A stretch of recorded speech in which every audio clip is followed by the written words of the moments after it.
Hello, and welcome to the new year of 2024. I've decided to shorten my videos to allow you more time this year to work on the things you feel are necessary in your life. And with that said, this past week, I have been reflecting on the word restore.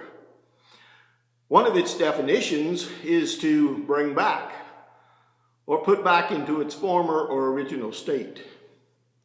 In the January 7th Daily Bread devotional, the topic was, quote, ripe for restoration, end quote. And it is based on Psalm 80. God's people, the Israelites, had been rescued and planted in the land of plenty. Do you feel we in America have been planted in a land of plenty? I feel we've been blessed by God, and I also feel that part of that blessing was because at one time in our history, faith in God, moral behavior, the Ten Commandments, and the Golden Rule were promoted. What happened?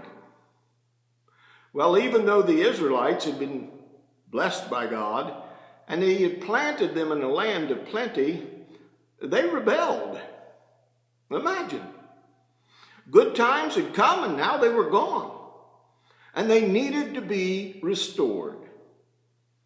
Isn't that exactly what happened in the Garden of Eden? Isn't that what has brought us so much confusion and rebellion in our lives today? Our desire to be restored comes to us individually or corporately when we feel disconnected from God. And what are the results? Men and women decided to not hear God's voice. He hasn't changed His love for us, but sometimes we drift away from the most loving relationship we can ever have in this world.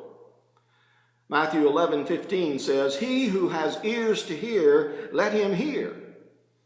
Anyone with ears to hear should listen and understand.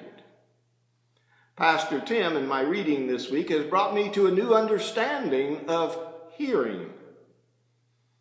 What are our ears for? To identify sound, words, and then respond to those accordingly to keep us from harm or to allow us to be blessed, grow, and feel loved. In an emergency, the sooner we respond to what we hear through our ears, the safer we are in trying to get out of harm's way.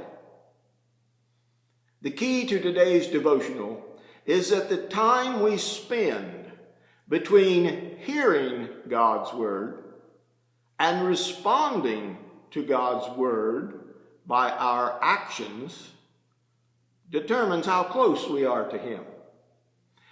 When you hear God speaking to you about something you need to do or to be restored in a relationship with God or man, what do?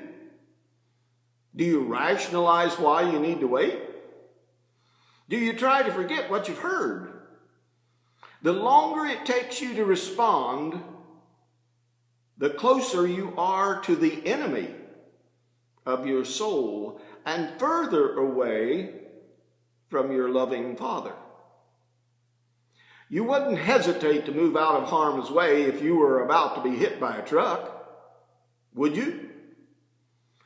Well, how will you respond in 2024 to God speaking to you?